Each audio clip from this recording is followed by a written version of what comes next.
हे करूया का? एकच मिनिट. आहेत दादांकडे विशेष फोटो आहे. मिळते का मॅडम?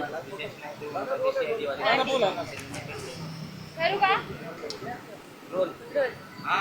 अजय दादांच्या बाबतीतल्या दुर्दैवी घटनेला आज 3 महिने होत आहेत. 2-3 दिवसापूर्वी सोशल मीडियाच्या माध्यमातून आपल्याला व CIDला विनंती केली होती की आजच्या दिवशी आम्ही सर्वजण येऊन आमच्याकडे जे काही छोटे मोठे अजून पुरावे आलेले आहेत ते आम्ही CIDला देणार आहोत व काय वस्तुस्थिती आहे, कुठपर्यंत तपास आला आहे याबद्दलची माहिती घेण्यासाठी आम्ही सर्वजण या ठिकाणी आलो. इथं आल्यानंतर जेव्हा आम्ही पहिल्यांदा आलो होतो तेव्हा म्हणजे सगळ्यात पहिल्यांदा CIDला जेव्हा FIR करा ही विनंती करण्यासाठी आलो होतो तेव्हा सुनील रामानंद सर मोठे अधिकारी आहेत, ते समिती प्रमुख आहेत, ते उपस्थित होते. त्यानंतर सुधीर हिरेमठ हे पण एक मोठे अधिकारी आहेत, ते उपस्थित होते. PR पाटील साहेब होते, आनंदराव खोबरे हे उपस्थित होते. जेव्हा आम्ही दुसऱ्यांदा आलो तेव्हा सुनील रामानंद सर हे उपस्थित नव्हते, तेव्हा हिरेमठ सर होते, पाटील सर होते. आता आम्ही तिसऱ्यांदा आलेलो आहे तेव्हा या 4 अधिकाऱ्यांपैकी एकही अधिकारी आज इथं उपस्थित नव्हता. हे बिझी असतील, आम्हाला असं कळालेलं आहे. फार महत्वाचा एक इव्हेंट हा मुंबईला कालच्या दिवशी होता. सगळ्या पोलीस अधिकाऱ्यांमध्ये क्रिकेटची कॉम्पिटिशन होती आणि तिथं क्रिकेट बघण्यासाठी व क्रिकेटमध्ये सहभाग घेण्यासाठी दरवर्षीप्रमाणे अनेक पोलीस अधिकारी हे मुंबईला गेले होते, म्हणून कदाचित त्यांना त्यातून वेळ मिळाला नसावा. आणि यातले एक अधिकारी हे कोलकात्याला गेलेले आहेत, ते आम्ही समजू शकतो. कदाचित आम्ही जेव्हा 4थ्यांदा येऊ तेव्हा इथं असणाऱ्या वॉचमॅनशी संवाद आम्हाला साधावा लागणार आहे. त्यामुळे तिथं असणाऱ्या एका मोकळ्या खुर्चीचा आम्ही फोटो काढून त्या ठिकाणी आलेलो आहे. आमचं एवढंच मत आहे की जरा या तपासाला आपण कुठेतरी सिरियसली घ्या, पण त्या बाबतीत या CID कडनं पण आणि सरकारकडनं पण कुठल्याही बाबतीत त्या ठिकाणी सिरियसनेस दिसत नाही. आज जे काही मुद्दे आम्हाला मांडायचे होते आणि बोलायचे होते त्याच्यामध्ये एक तर कर्नाटकाच्या SHOनी जो FIR दाखल केला, कोर्टात गेला कर्नाटकाच्या, तिथून तिथं DGP जे आहेत कर्नाटकाचे त्यांनी महाराष्ट्राकडे पाठवला. अधिवेशनामध्ये या बाबतीतली चर्चा झाली आणि आम्हाला असं कळालं की हा FIR CID कडे पाठवलेला आहे. आता CID कडे पाठवत असताना शब्दाचा खेळ खेळतात असं आम्हाला कळालं. काही पत्रकारांशी सुद्धा जेव्हा काही वरिष्ठ अधिकारी CIDशी बोलले ते म्हणले आम्ही तपास नाही करणार या FIR वर, आम्ही एन्क्वायरी करणार, म्हणजे चौकशी करणार, तपास नाही करणार. म्हणजे शब्दाचा खेळ खरंच काय हे समजून घेण्यासाठी आम्ही आलो होतो. पण इथं दुर्दैवाने कुणीच भेटलं नाही, न खालचे अधिकारी सुद्धा तिथं या विषयाच्या बाबतीत अपडेटेड होते. असं अपडेटेड कुणीही व्यक्ती दुर्दैवाने इथं आम्हाला आढळलं नाही. त्यानंतर काही आम्ही जे AIB नाही तर DGCA बरोबर जे काही पत्र व्यवहार केला आणि DGCAने आम्हाला जी माहिती पाठवलेली आहे त्याबद्दलचे डॉक्युमेंट घेऊन आम्ही आलो होतो. याच्यात बरंच काही लिहिलंय, पण एक छोटासा विषय सांगतो. FDR म्हणजे मशीन विमानाचं जे आहे ते कशा पद्धतीने वागलं, त्याचे डिव्हाइसेस कशा पद्धतीने वागत होते, हे कुठं रेकॉर्ड होतं ते FDA. तर आम्ही जी मागणी केली होती की अमेरिकेची एखादी एजन्सी, चांगली एजन्सी घ्या, तर आम्हाला या रिपोर्टमध्ये सांगितले. धन्यवाद आपल्या सर्वांचे, मीडियाचे आणि महाराष्ट्राचे. दबाव आल्यामुळे DGCA अमेरिकेची ही जी कंपनी आहे NTSB याला आता याच्यामध्ये घेतले नाही. सांगितलंय की FDR रिपोर्ट डाउनलोड झालेला आहे, फक्त त्याच्यामध्ये कुठे गोंधळ होणार नाही यासाठी फॉरेन्सिक रिपोर्ट सुद्धा आम्हाला पाहिजे असं सांगितलं. आणि त्यानंतर CVR हा जळलाय असं सांगत होते. आनंदाची बातमी आहे, तुम्ही सगळ्यांनी दबाव वाढवला, महाराष्ट्रात तमाम जनतेने दबाव वाढवला आणि CVR जो जळलाय असं ते म्हणत होते. आता त्यांनी सांगितले CVR ची सगळी माहिती ही तिथं आता डाउनलोड झालेली आहे. पण शेवटची लाईन बघितली, त्यांनी सांगितलंय की हा सगळा तपास हा आम्ही क्रिमिनल अँगलनी करत नाही, पण उद्या जाऊन कोणाचा ऍक्सिडेंट होऊ नये या अनुषंगाने करतोय. असे सगळे डॉक्युमेंट तिथं दिलेले आहेत. सगळ्यात महत्वाचं असं आहे की खराताचा जो अँगल आहे तो अजूनपर्यंत CIDने हा हाती घेतला नव्हता, त्यामुळे तोही हाती घ्यावा अशी विनंती करण्यासाठी मी आलेलो आहे. आता याच्यामध्ये एक फोटो तुम्हाला दाखवतो. हा आहे अजितदादांचं काटेवाडीचं घर, ही ती विहीर आहे. त्याच्याजवळ एक कोणाची तरी शेती आहे, त्या शेतीला हे एक बकरी मारून आणि पूजा करून हे 28 तारखेच्या आधीच तिथं टांगली होती. आता फक्त हाडं आणि काही थोड्या प्रमाणात मांस हे तिथं आहे. आम्हाला जी माहिती कळालेली आहे आणि त्याबद्दलचं आम्ही नमूद केलेलं आहे, बारामतीचा एक छोटा कुठला तरी नेता आहे जो खराताच्या सातत्याने संपर्कात होता आणि अजितदादांच्या जे काही पक्षातले प्रमुख जे नेते आहेत जे खराताच्या संपर्कात होते त्या लोकांबरोबर काही आर्थिक संबंध या छोट्या नेत्याचे आहेत. काटेवाडी हे जे घर आहे त्या घराचे जे काही आपल्याला पगार द्यावे लागतात, पेमेंट करावे लागतात, त्याच्यामध्ये हा छोटा नेता कुठेतरी इन्व्हॉल्ड आहे असं आम्हाला कळतंय. आणि ह्या सगळ्या पूजा एक काटेवाडीच्या घराच्या बाहेरची आणि तिथं सहयोग नावाचं घर आहे त्याच्या बाहेरची पूजा या छोट्या नेत्याच्या माध्यमातून केली असं आम्हाला कळतंय. आम्ही काळ्या जादूवर विश्वास ठेवत नाही, आम्ही बोंदूगिरीवर विश्वास ठेवत नाही. पण या मागचा हेतू काय होता? दादांच्या तिन्ही घराबाहेर म्हणजे एक काटेवाडीचं घर, बारामतीचं घर आणि देवगिरी बंगला या तिन्ही घराच्या बाहेर अशा प्रकारच्या पूजा का झाल्या? मग खराताच्या अकाउंटमध्ये 27, 28 आणि 29 जानेवारीला उलाढाल का वाढली? आणि मग त्याच्याच बरोबर एक कुणीतरी व्यक्ती शेतकरी जेव्हा खराताला 27 का 26 जानेवारीला भेटला होता तेव्हा पवार परिवाराच्या प्रेमापोटी त्या शेतकऱ्याला पवार परिवाराबद्दल सगळं नीट होईल का असं विचारल्यानंतर खरातली त्या एका साध्या शेतकऱ्याला, ते सुद्धा द्राक्षाच्या शेतकऱ्याला असं सांगितलं असं आम्हाला कळालंय की पुढच्या काही दिवसामध्ये पवार परिवारावर फार मोठा आघात नाही तर अडचण होऊ शकते. हे सगळं जे आहे याच्यात पण इन्व्हेस्टिगेशन सीआयडीने करावं असं आम्ही इथे असणाऱ्या अधिकाऱ्यांना म्हणजे खुर्चीला तिथं खरं तर सांगितलेलं आहे. इथं मोकळी खुर्ची जी होती त्याला आम्ही विनंती केलेली आहे. पण आमचं डॉक्युमेंट इन्व्हर्ट झालेले 140 कलमाच्या अंतर्गत माझं जे काही स्टेटमेंट आहे आणि मग मी सहज गप्पा मारत असताना नाहीतर इतरही सोर्सेसच्या माध्यमातून माहिती केली. मी 4 वेळा आलोय, 3 वेळा आलोय. VK सिंग किती वेळा आणलं गेलं त्याला? एकदा. रोहित सिंग किती वेळा आला? एकदा सुद्धा आला नाही. मग सीआयडी खरंच काय करते याचा खऱ्या अर्थाने अभ्यास करण्याची त्या ठिकाणी जरूरत आहे असं मला तरी वाटतं. त्यामुळे आम्ही कष्ट करून जो FIR आणला त्याच्यावर फक्त तिथं कुठेतरी एन्क्वायरी केली जाणार आहे, इन्व्हेस्टिगेशन केलं जाणार नाही असं दुर्दैवाने त्या ठिकाणी आम्हाला कळतंय. अजून कोणाचं काय आहे का? तुम्ही फार ते गंभीर आरोप केला आहे. एक तर DGCIने ती एजन्सी जी नेमली तेवढं जरा पुन्हा खुलासेवार सांगा. ती एजन्सी कुठली आहे, नेमकं ती काय काम करेल हा एक भाग. आणि दुसरं काटेवाडीचा बकरा जो टांगलाय बाहेर, छोटा नेता आहे नेमका काय पार्श्वभूमी त्या छोट्या नेत्याची कोण आहे नेमका? नाही, राजकीय नेता आहे, बारामतीचा आहे, छोटा नेता आहे असं आम्हाला कळालंय. जो खराताच्या संपर्कात होता, खराताकडे जाऊन पूजा सुद्धा करत होता आणि दादांचे जे काही नेते जे कुणी खराताच्या संपर्कात होते त्या नेत्यांबरोबर आर्थिक व्यवहार त्या छोट्या नेत्याचे असतील असं आम्हाला त्या ठिकाणी कळतंय. आता आम्हाला जेवढी माहिती कळाली आम्ही सांगितलं. आता इन्व्हेस्टिगेशन पोलिसांनी करावं ना, पण पोलिस तोंड बघून जर इन्व्हेस्टिगेशन करत असेल, सत्ता बघून आणि पार्टी बघून इन्व्हेस्टिगेशन आणि FIR करत असेल तर खरंच दुर्दैवाने एवढे चांगले अधिकारी पोलीस विभागात असताना, कॉन्स्टेबल पासून सर्वच पोलीस विभागाचा आम्हाला आदर असताना ठराविक 4-5% लोकांमुळे दबाव घेतल्यामुळे जे पोलिसांचं नाव आज या महाराष्ट्रामध्ये खराब होते हे अतिशय दुर्दैवी गोष्ट असं आम्हाला म्हणावं लागेल. छोटा नेता कोणत्या पक्षाचा आहे नेमका? आता दादांच्याच पक्षाचा असू शकतो असं आम्हाला त्या ठिकाणी कळलेलं, अजून नाव कळलं नाही पण त्या बाबतीतलं नाव आम्ही काढायला बघितलेलं आहे. आम्ही फोटो सुद्धा बघतोय. काही अजितदादांच्या मोठ्या नेत्यांच्या करंगड्या कापल्या होत्या, अंगठे कापले होते. अजून छोट्या नेत्याचं कोणाचं काय कापलं होतं का म्हणजे जे दिसेल असं म्हणजे अंगठा वगैरे हे आम्ही थोडं त्या ठिकाणी शोधतोय.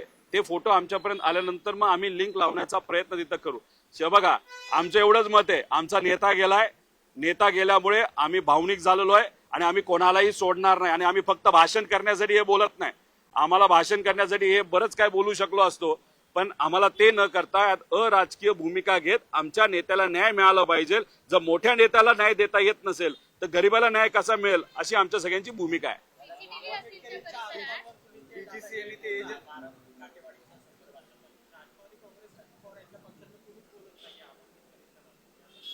माझं तर एकच मत आहे की आता MLC देण्याची वेळ आलेली आहे.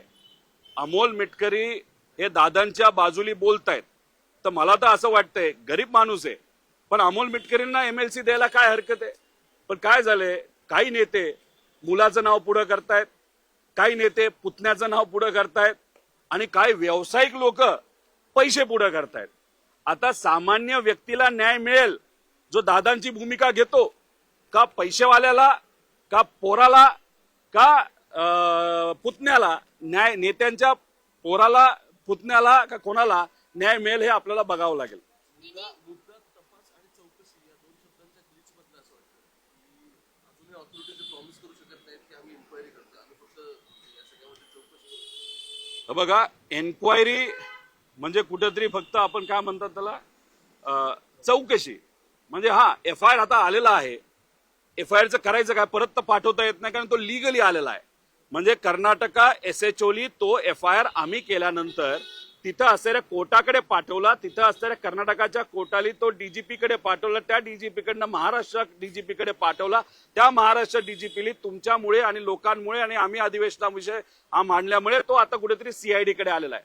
मग आम्ही म्हणतो आता तपास होणार, आम्ही आनंदी झालो की अरे चला दादांच्या बाबतीत तपास या महाराष्ट्रामध्ये होणार. पण नंतर आम्हाला कळालं फक्त एन्क्वायरी केली जाणार आहे, म्हणजे विचारपूस केली जाणार आहे आणि एक छोटासा रिपोर्ट त्याच्या बाबतीतला केला जाईल आणि तो कुठेतरी बारामती मॅजिस्ट्रेट कोर्टामध्ये तिथं सबमिट केला जाईल. म्हणजे हे थट्टा आणि चेष्टाच आहे ना. म्हणजे कसं आहे, भाषण करताना कुणी काय बोलू शकतं, आम्ही ह्याला काढू त्याला काढू, हे शोधू ते शोधू, अरे पण कृती सुद्धा त्या पद्धतीने या महाराष्ट्राच्या पोलिसाच्या माध्यमातून दिसली पाहिजे ना. पण कृतीच दिसत नसेल तर आमचा विश्वास या सिस्टमवर त्या ठिकाणी कसा बसणार, हा साहजिकच प्रश्न आम्हा सगळ्यांना निर्माण त्या ठिकाणी होत आहे. DGCAचा एक विषय सांगा, ती एजन्सी नेमकं काय काय करणार आहे ती आणि काय काय झालं. आम्ही जेव्हा हा मुद्दा मांडला होता की DGCAवर आमचा विश्वास नाहीये, अजून सुद्धा नाही, सगळेच अधिकारी खराब असं नाही. AIB त्या एव्हिएशन मंत्र्याच्या खाली काम करणारी एजन्सी आहे, DGCA सुद्धा, आणि एव्हिएशन मंत्र्याचं कसं लिंकिंग आहे हे मी सांगितलं. मग आमच्या सगळ्यांची मागणी होती की मग युरोपची एक एजन्सी घ्या, अमेरिकेची एक एजन्सी घ्या. आता NTSB USA ही एजन्सी अपॉइंट केलेली आहे. कशासाठी केली? आता technical advisors from Bombardier, Honeywell and Federal Aviation Administration FAA to participate and assist in this investigation as per the relevant standards of ICAO Annex 13.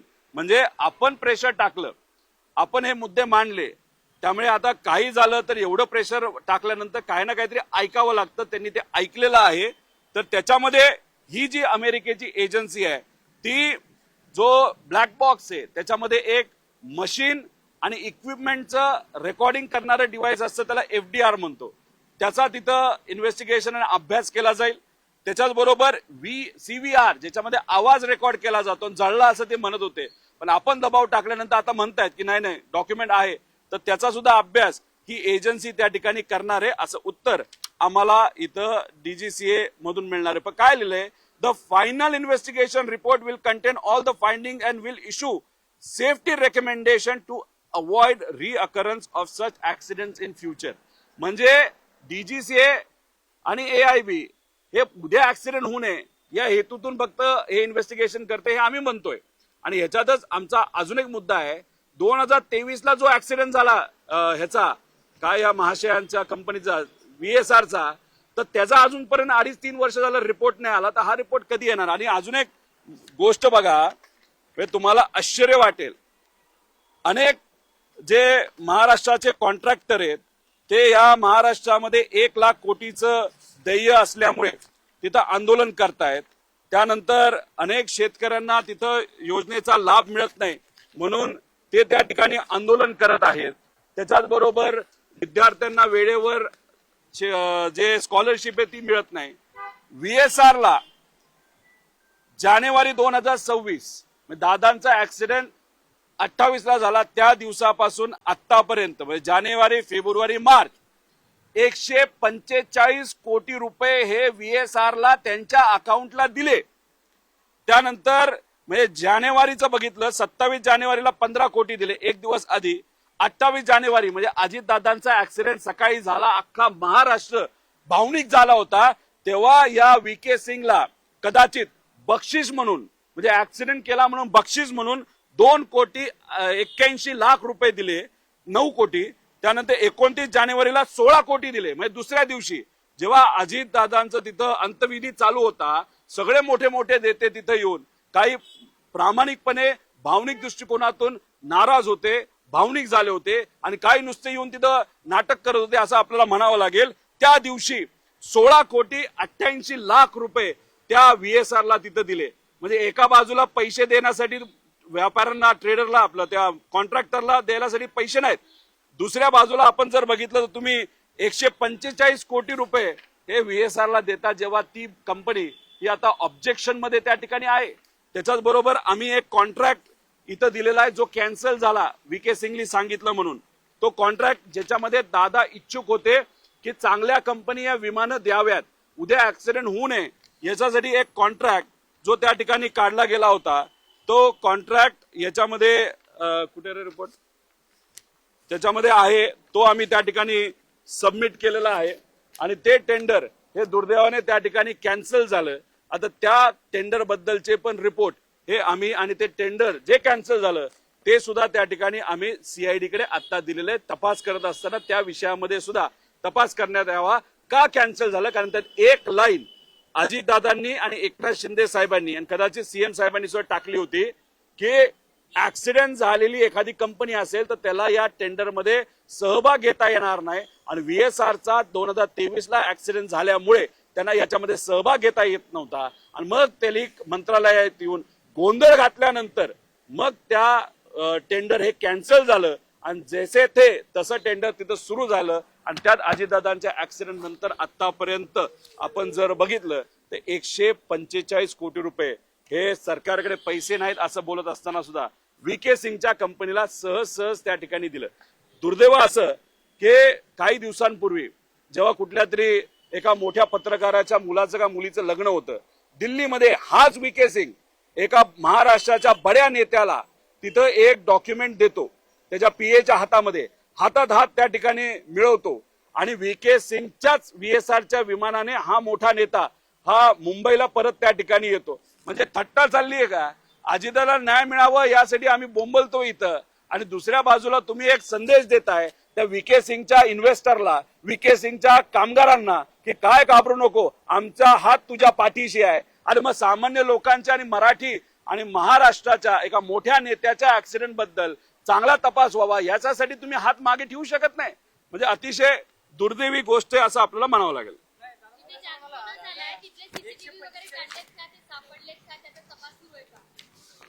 हे सगळं आम्ही CID ला गेल्या वेळेसच विचारलं होतं. त्यांनी आम्हाला सांगितलंय हो आमच्याकडे काही CCTV एअरपोर्टचे आलेले आहेत, त्याच्यामध्ये आम्ही सगळं बघितलेलं आहे, असं आहे तसं आहे. पण काय एक्झॅक्टली बघितलंय, कोण तिथं होतं, कशा पद्धतीने ते दारू ते टेस्ट असते ती कशी घेतली होती, ती विमानात घेतली होती का बाहेर घेतली होती. अजित पवार यांच्या विमान अपघाताच्या दिवशी VK सिंग यांच्या खात्यात 9 कोटी रुपये आले असा दावा रोहित पवार यांनी केलेला आहे. तर अजित पवार यांच्या 3ही घराबाहेर काळी जादू करण्यात आली असा आरोप रोहित पवार करतायत. आज CID कार्यालयाला रोहित पवार यांनी भेट दिली पण या कार्यालयात एकही अधिकारी उपस्थित नव्हता असा आरोप रोहित पवार यांनी केलेला आहे. किंबहुना हे सगळं पाहता अजित पवार यांचं विमान अपघात प्रकरण सरकारकडून CID कडून गांभीर्यानं घेतलं जात नाही असं देखील रोहित पवार यांचं म्हणणं आहे. तर 27, 28, 29 जानेवारीचा मुद्दा या ठिकाणी रोहित पवार यांनी उपस्थित केलेला आहे. लोकशाही मराठी ऐका, पहा, जागरूक रहा.